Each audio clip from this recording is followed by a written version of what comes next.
السلام علیکم ورحمۃ اللہ وبرکاتہ۔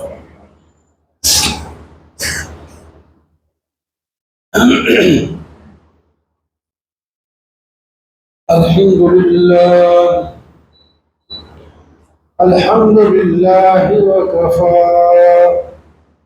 والصلاة والسلام على سيد الرسل وخاتم الأنبياء، أما بعد فأعوذ بالله من الشيطان الرجيم، بسم الله الرحمن الرحيم، يا أيها الذين آمنوا استعينوا بالصبر والصلاة إن الله مع الصابرين. وقال تعالى في مكان آخر، يا أيها الذين آمنوا اصبروا وصابروا ورابطوا واتقوا الله لعلكم تفلحون. وقال تعالى في مكان آخر، إن الله يحب الذين يقاتلون في سبيله صفا كأنهم بنيان مرصوص.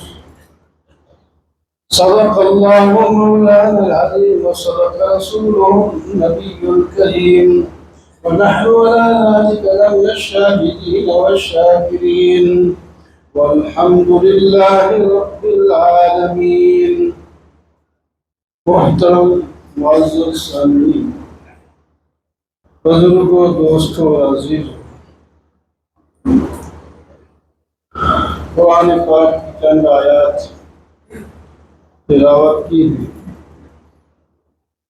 پہلی آیت میں اللہ تعالیٰ ایمان والوں کو خطاب فرماتے ہیں، استعینوا بالصبر والصلاۃ، اللہ سے مدد طلب کرو صبر کر کے اور نماز پڑھ کے۔ اللہ تعالیٰ صبر کرنے والوں کے ساتھ۔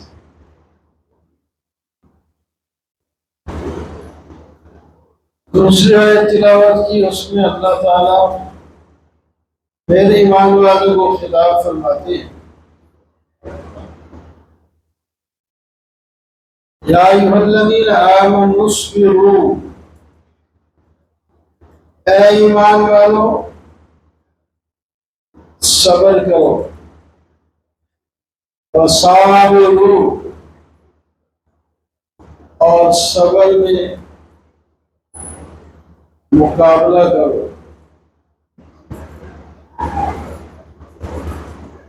ورابطوا، اور اپنے سرحدوں کی حفاظت کرو، واتقوا اللہ، اللہ کی نافرمانی سے بچ کے رہو،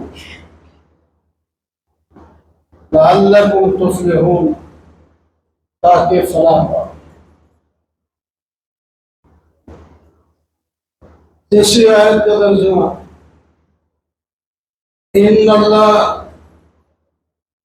یحب الذین یقاتلون فی سبیلہ صفا، اللہ تعالی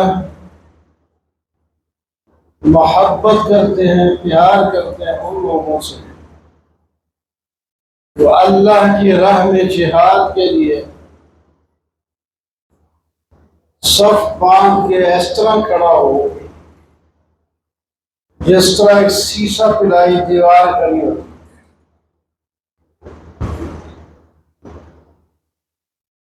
تو تم اللہ کے محبوب بن جاؤ گے، اللہ تعالی تمہیں فتح نصیب فرمائے۔ حضرت عبداللہ بن رواحہ رضی اللہ تعالیٰ عنہ اور انصار صحابہ کے چند اور جوان ایک مجلس میں بیٹھے تھے،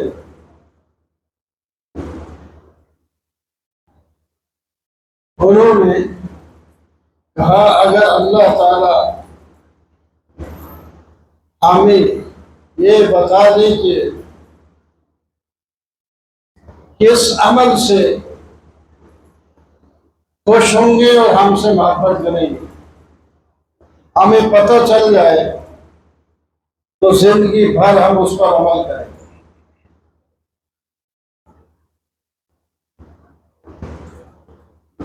یہ آیت جب نازل ہوئی، ان اللہ یحب الذین یقاتلون فی سبیلہ،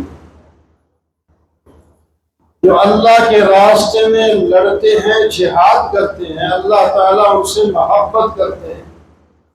تو معلوم ہو گیا جہاد محبت والا عمل ہے۔ تو حضرت عبداللہ بن رواحہ اور وہ ساتھی بیٹھے تھے نے کہ ہم زندگی بھر جہاد کریں۔ چنانچہ وہ ہر جہاد میں شریک ہوئے اور آخر کار جہاد میں ہی شہید ہوئے۔ جہاد اللہ تعالیٰ کی طرف سے ایک بڑی نعمت ہے۔ جہاد کرنے والوں کا اللہ تعالیٰ ساتھ دیتے ہیں۔ اللہ تعالیٰ، ابھی محبت کی بات ہو رہی تھی، ہر ایک کی الگ الگ محبت ہوتی ہے، کرے، لیکن سب سے زیادہ محبت اللہ اور اللہ کے رسول اور عبادات میں سب سے زیادہ محبت جہاد سے۔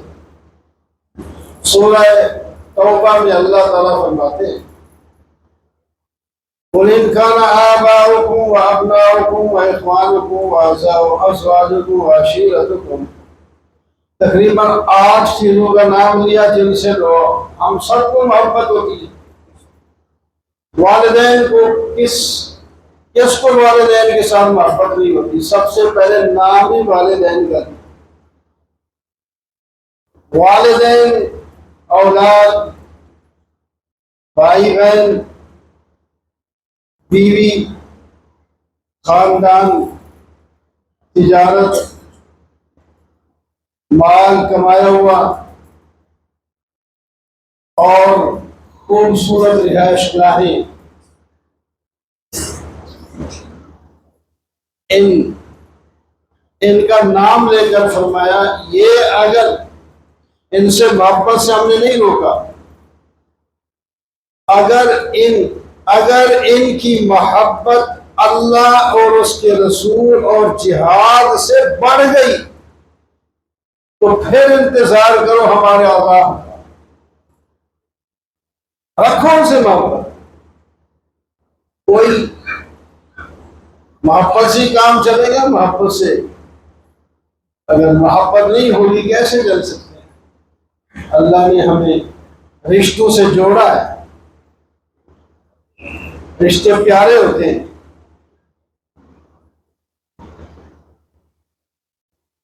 حضرت جویریہ رضی اللہ تعالی عنہ امہات المومنین میں سے ہیں۔ وہ پہلے جنگ میں پکڑی آئی،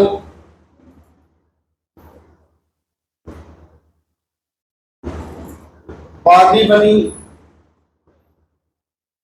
نبی علیہ السلام نے اسے آزاد کر کے امہات المومنین میں داخل کر دیا، ہماری ماں بن گئی۔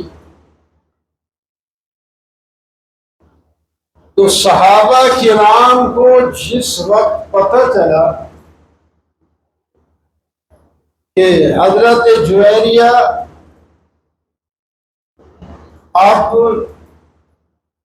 ہماری ماں کے درجے میں ازواج مطہرات میں داخل ہو گئی ہے، تو اس کے خاندان کے، اس کے علاقے کے، اس کے ملک کے جتنے قیدی صحابہ کرام نے آپس میں تقسیم کر کے غلام بنایا ہوا تھا، تو اصول ہے شریعت کا، سب نے آزاد کر دیا۔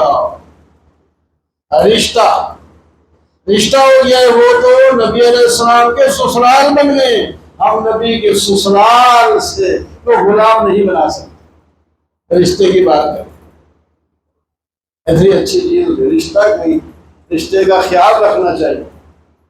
ہم تو والدین کے ساتھ لڑ رہے ہوتے ہیں، غلط بات ہے۔ اتنے رشتے ہیں، یہ پیارے رشتے ہیں، محبت ہے، رکھو. لیکن ایک رشتہ اللہ کے ساتھ بھی تو ہے، اللہ کے رسول کے ساتھ بھی تو ہے. تو اس کا جو اللہ کے ساتھ رشتہ ہے اس کو ذرا اونچا رکھو. اللہ کے رسول کے ساتھ جو رشتہ ہے وہ اس کو اونچا رکھو. اللہ کے رسول کی محبت کے مقابلے میں بیوی کی محبت، والدین کی محبت اگر آڑے آئے تو پھر اللہ کے رسول کی محبت کو کر دی. اور اللہ کا رسول تو اللہ کے خلاف کوئی بات نہیں کرتا، وہ تو بلاتا ہی اللہ کی طرف ہے. اور ساتھ ایک عمل بتایا، ان سے جہاد کی محبت بھی زیادہ ہونی چاہیے، کیونکہ جہاد تمہاری دنیا اور آخرت کی کامیابی کا ذریعہ ہے. جہاد کے ساتھ اپنے دین کی حفاظت کر سکتے ہو، جہاد کے ساتھ اپنے رشتہ داروں کی حفاظت کر سکتے ہو، جہاد کے ساتھ اپنے ملک کی حفاظت کر سکتے ہو.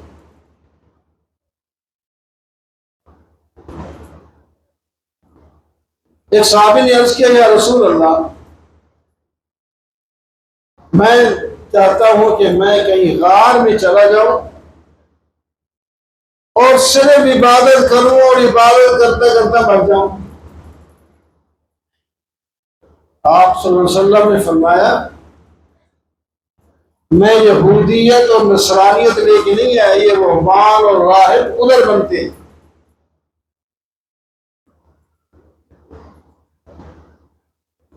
تم جہاد میں بلکہ صرف سرحد کی حفاظت میں ایک رات بھی گزار دو تو تمہارے 60 سال کی بے ریا عبادت سے وہ ایک رات کی عبادت بڑھ کے ہے. صرف تم نے حفاظت کی اپنے ملک کی، اپنے بھائیوں کی، اپنے، ایسا ہوتا ہے. یہ صرف حفاظت کرنا، لڑائی کی نوبت بھی نہ آئی ہو تب بھی صرف چوکیداری کرنا، حفاظت کرنا. ایک صحابی فوت ہوا تو وہ کوئی اس کے جنازہ کے لیے صحابہ تیار نہیں ہو رہے تھے اور آپ کو بھی روکا، یا رسول اللہ اس کی تو ہم نے کوئی نیکی نہیں دیکھی، کوئی کام نہیں کرتا، یہ اللہ ہے کیا یاد ہے اس کے ایماندار کہاں ہے؟ ایماندار تو نہیں.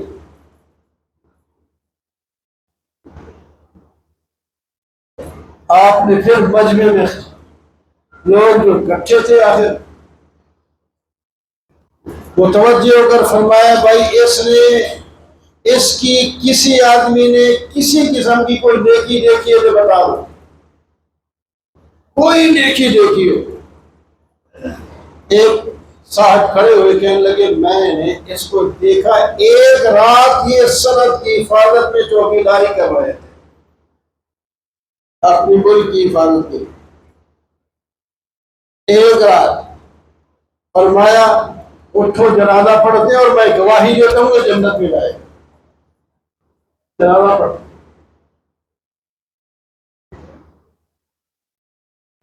اتنی عام چیزیں امن ہے، امن کا زمانہ ہے، ٹھیک ہے، امن سے رہو، نہ کسی کو ستاؤ نہ وہ ستائے. جب کوئی مقابلے میں کھڑا ہو جائے تو پھر کنگن نہیں پہننے لگتے، پھر جان کی بازی لڑانی لگتی. وہ تمہارے کوئی کتاب ہوا قرہن لکم آسان تکرو شیخ و خیر لکم آسان تحبو. ایک چیز آپ پر جہاد فرض ہو گیا ہے اور آگے فرمایا ایک چیز تمہیں ناپسند ہے لیکن تمہارے حق میں وہ بہتر ہے، اور ایک چیز وہ تمہیں پسند ہے وہ تمہارے حق میں بہتر نہیں. ایک ناپسند لیکن تمہارے حق میں بہتر ہے وہ جہاد. جہاد میں تو آخر لڑنا ہے، زخم لگنے ہیں، شہادت بھی ہو سکتی ہے۔ جب مجاہد گھر سے اسلام لے آ کر ایمان لا کر نکلتا ہے، ساری چیزیں پیچھے چھوڑ گئی، پھر اللہ اور اللہ کے رسول کے حکم پر جان دے دے۔ ایک صحابی کے بارے میں آتا ہے،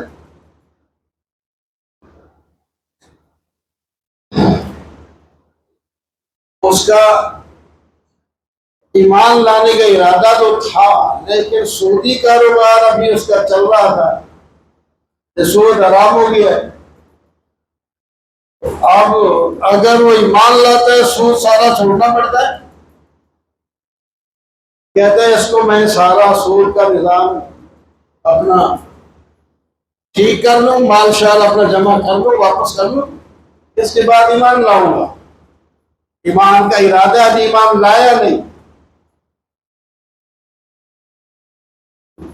احد کی جب لڑائی ہوئی، گھر آیا تو گھر کے ساتھ گھر ہوتے ہیں، بھائیوں کے گھر، دوسروں کے گھر، جس طرح بستیاں ہوتی ہیں،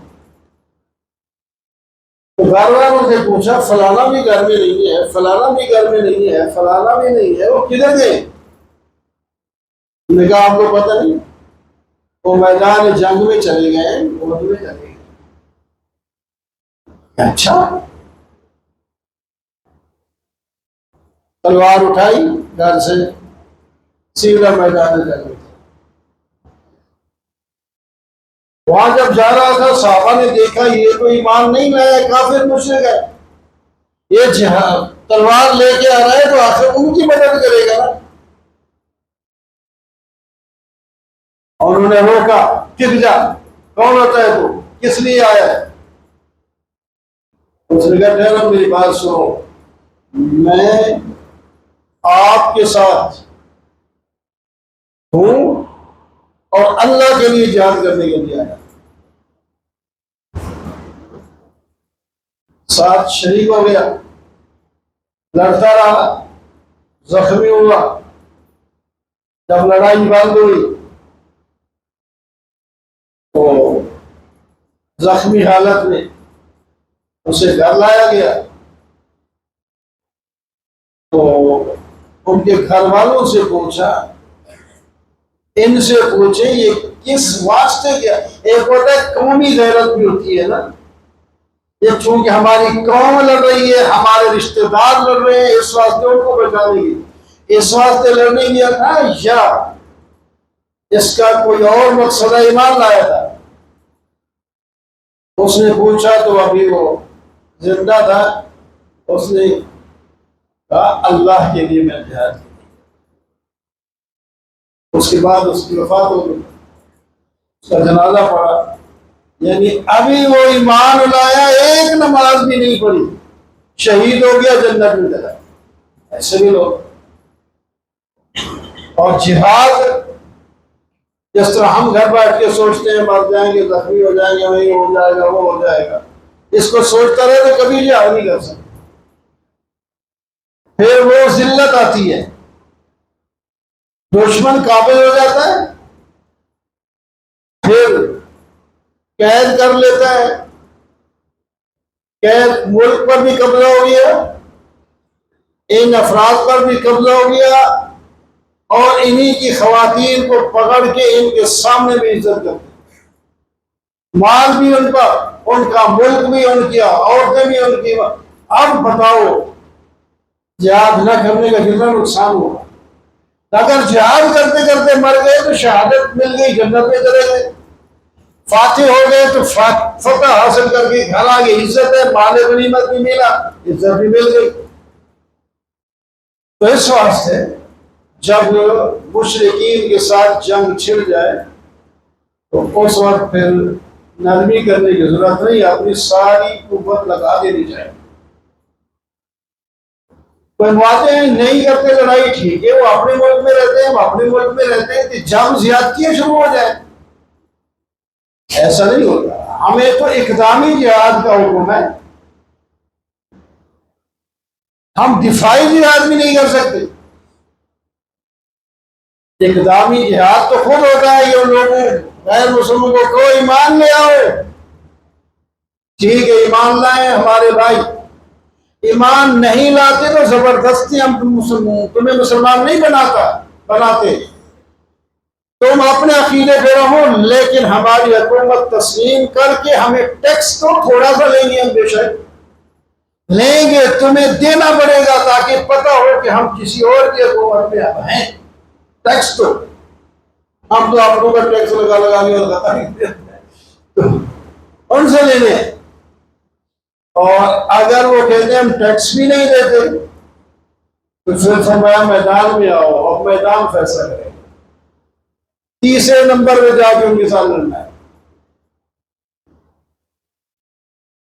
ہم وعدہ ہو جائے اتنے سال نہیں لڑیں گے، ٹھیک ہے پھر وعدہ ہو گیا ہو جائے، جیسے فتح مکہ کا ہوا تھا 10 سال نہیں لڑنا، لیکن انہوں نے اگلے سال معاہدہ ہی توڑ دیا، جب معاہدہ توڑ دیا تو پھر بات ٹھیک ہے، وہ معاہدہ ہماری طرف سے بھی ختم، اللہ تعالیٰ نے 8 ہجری کو پھر فتح مکہ کو فتح کرا دیا، ورنہ 10 سال کے لیے آگے جانا تھا، اور صلح حدیبیہ۔ تو بہرحال جہاد ایک بہترین عبادت ہے، اللہ کو پسند عبادت ہے، اور اس کے لیے گھبرانا نہیں چاہیے۔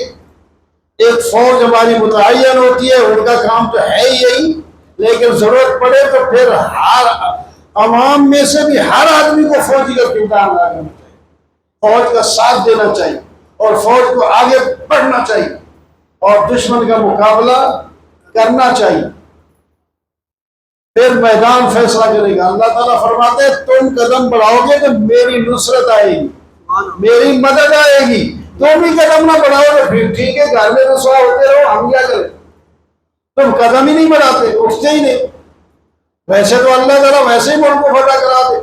مشرکین نے کہا تھا نا اپنا یہودیوں نے، اذهب انت وربك فقاتلا ان هؤلاء قاعدون، موسیٰ علیہ السلام آپ بھی جائیں اور آپ کا خدا بھی جائیں، امالکہ کے ساتھ جا کے لڑو، ان کو باہر نکالو، دانے اور خربوزے کھانے کے لیے ہم منڈیوں میں پہنچ جائیں۔ موسیٰ علیہ السلام کو بڑا غصہ آیا، اللہ سے عرض کیا یا رسول اللہ اب ہمارے درمیان فتح جو ہے فیصلہ کر رہے، یہ اتنے ہو گئے کیا گوشت اور حلوہ کھا رہے تھے مفت، کوئی کام نہیں کرتے تھے، پرندے آتے ان کو پکڑ کے ذبح کر کے کھا جاؤ تو ان کے لیے، اور درختوں کے ساتھ میٹھی چیز لگ جاتی ہے وہ جتنی مرضی ہے اتار کے کھا جاؤ، لیکن جب جہاد کی ضرورت ہے انہوں نے اپنے مطالبے پر کہ ہم گندم کھانا چاہتے ہیں، دالیں کھانا چاہتے ہیں، خربوزے کھانے چاہتے ہیں، کھیرے کھانا چاہتے ہیں، فرمایا پھر اس کے لیے جہاد بھی نہ کرو، پھر جہاد ہم سے نہیں ہوتا، اور میں جہاد نہیں ہوتا تو پھر ہم بھی تمہیں اور کچھ نہیں دے گے، یہی رہو گے، جہاد کرنا پڑے تو تب دیکھیں۔ انہوں نے نہیں جہاد کیا، 40 سال یتیہون فی الارض، وہیں اس میدان یتیم میں گھومتے رہے، ذلیل ہوتے رہے، پھر نیا خون جو آیا، نوجوان انہوں نے کہا ہم عمل کرتے ہیں جہاد کا، عمل کیا، اللہ تعالیٰ نے فتح نصیب فرما دی، تھوڑا قدم تو بڑھا ہے نا آدمی، اللہ تعالیٰ فرماتے ہیں مدد کریں گے، ہم ڈر کے بیٹھ جائیں کچھ نہیں ہوتا، اس واسطے جب انہوں نے پہل کیا تو ٹھیک ہے، پھر اب دیکھا جائے گا، میدان فیصلہ کرنا چاہیے، پھر ڈرنے کی کیا ضرورت ہے، اللہ تعالیٰ ہم سب کو ہمت دے۔